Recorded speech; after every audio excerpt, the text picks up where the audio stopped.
Hey YouTube, Donna here. Okay, alright, so this nursing program, or I should say this pharmacology class, is driving me nuts. I think my hair is actually coming out now. Just from the just the stress of the class, not necessarily learning it, but just the stress of the class. So it's the end of week 7, and I took 2 tests in math. Like I said, math moves very fast, but it's pretty good for anybody out there that's in math. Hey, don't stress out about it. It's really easy. But the main thing is watch your calculations with your milligrams, your milliliters. You know what I'm saying? Make sure that you do your conversions and things like that. Reconstitutions. That I had a little trouble with, but I actually had the right answer. I wasn't really paying attention in class because I was just like not getting it. So a lot of times when I don't get it, I don't pay attention. So I work it out at home. So I did a little bit before my test, and I did really good on it. I surprised myself because math is always thought it was not my strong point, but I'm one that'll tinker on the calculator and think that, okay, if this look right, I could do this. So worked it out like that. But I did pretty good on the test. A lot of the milliliters. Just remember your equations. Your equations. Yeah, remember those. I'm sorry, not the equations, your formulas. Remember your formulas. Milliliter times tubing factor over total number of in minutes, or total number of hours in minutes. That'll give you your drops per minute or your milliliters per hour. Let's see, if you need to find the hours, I think it's milliliters over hours. You know, so just remember things like that, those little things, you know, like 1 kilogram equal 2.2 pounds. That's really going to come playing an effect with working on giving medication to children. Also, you know, what is it? Yeah, I forgot the other one just that fast. See, so, you know, always keep it going, always keep it moving, always keep trying to remember it. You know, work on your abbreviation, SL, sublingual. I actually got that wrong on the test because I totally forgot to answer it. But anyway, I still did good on the test. But when I looked at the test, I'm like, wow, how did I forget that? But that's my anxiety of taking tests. It's like, even though I take my time answering questions, sometimes I think I put something down and I didn't even put it down. S&S, swallow and swish, or swish and swallow, you know. So just make sure, you know, you watch things. I don't know how many people have anxiety taking tests, but I do. My anxiety starts before the test even gets here. I believe I told y'all last week about my test taking. So it's all that's a struggle for me that I am definitely trying to overcome, because the NCLEX is coming. I plan on making it there. So I gotta work on my test taking, but I got plenty of tests that I gotta take between now and then. So that'll give me a chance to probably feel a little more comfortable. But on one hand, I feel like, hey, if I haven't done this long, I'm probably gonna still have the anxiety. I just know that once I finish this LPN course, I am gonna go on to my RN course, and when I finish my RN course, I am gonna be like not trying to take anybody's class. Because like I said, I already have some degrees, so this is just going to be beneficial that I won't have to do anything else. So, and FYI, for those people who already have bachelors, you do not have to go BSN to move up into like administration or anything else like that. So, just keep that in mind, and make sure you investigate things, you look things up, you ask questions, you talk to certain people. Okay. So we got pharmacology going on. Pharmacology test is next week. We're still going over our chapters. We're still doing our drug cards, finishing up our drug cards, or finished them up. Actually turned them in Friday, so our test is Monday. So pharmacology is really not too much to tell. It's just really memorization. But the key thing is you just don't want to memorize this stuff so that you'll forget it. You actually want to learn how it works. You need to learn the mechanism.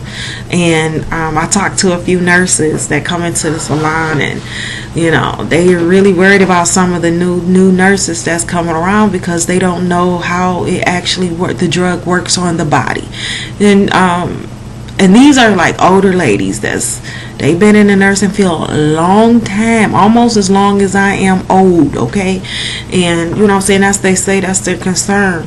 And it kind of made me think about how some people be like, I've heard some residents, family members say like, that's a dumb nurse.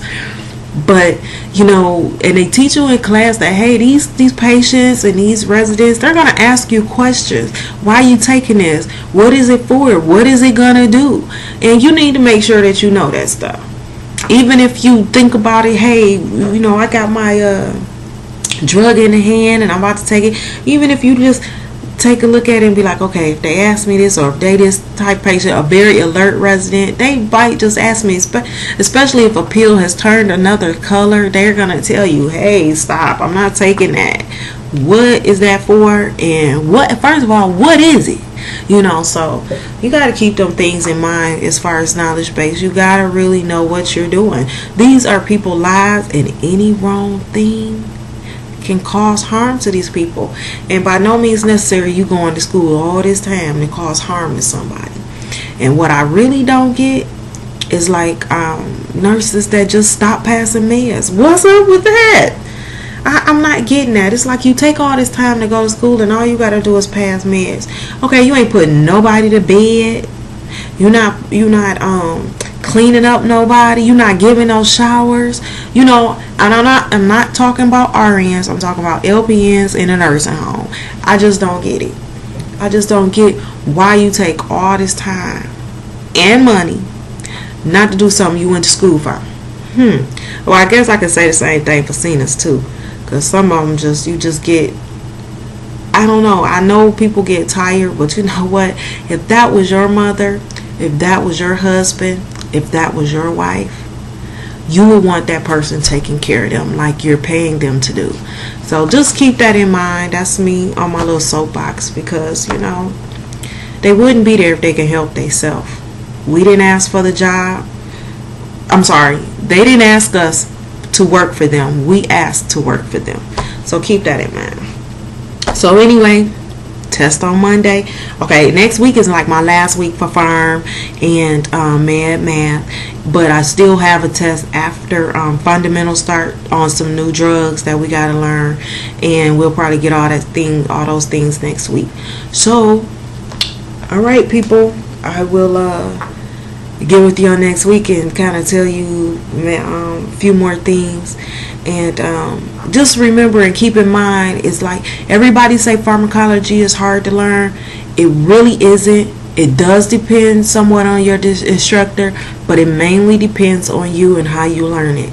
So like I said, the drug cards kind of help.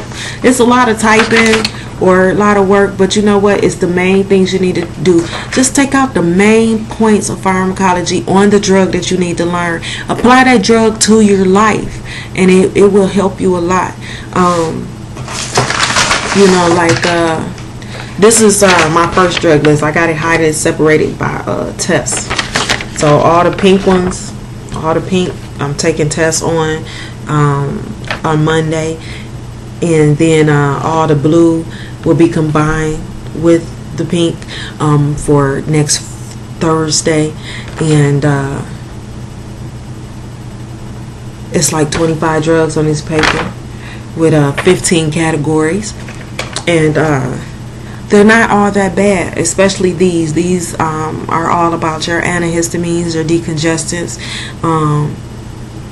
your anticoagulants, drugs that affect the upper and the lower GIs, and your anti-diabetic drugs, which plays a very, very crucial point, because a lot of drugs that you take can mess with your diabetic medicines and cause them not to have the reaction that that person needs to keep that sugar, get that sugar out the blood, in the blood, or however throughout the body, however you want to look at it. So, you know, make sure you look at those key points in pharmacology. Read the nursing process, especially like if you take the drug on with food or without food, and you know, certain drugs that don't can't be taken with dairy products. That's a big thing. My instructors say, you know, we ain't even supposed to be drinking milk right now, but I love milk. What we gonna have with our cereal?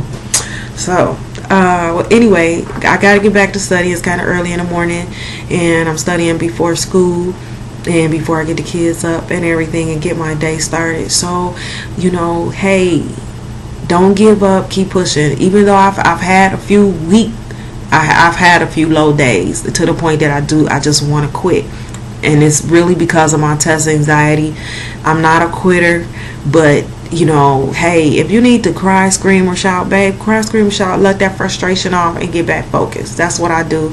Even though I'm feeling really, really beat down, I miss my family, I don't do no housework, and it shows, you know. But you know, I thank God for my husband, because he is doing his best, what he working with, you know. And so so when I have some time, I do spend with him. I cook on the days that I'm off from work, so because he cooks all the time when I'm not here for the kids. So you know, you make it work. That's the support team, that's a support system, and the kids have their responsibilities also. You know, can't just keep babying the kids and think that they can't do anything.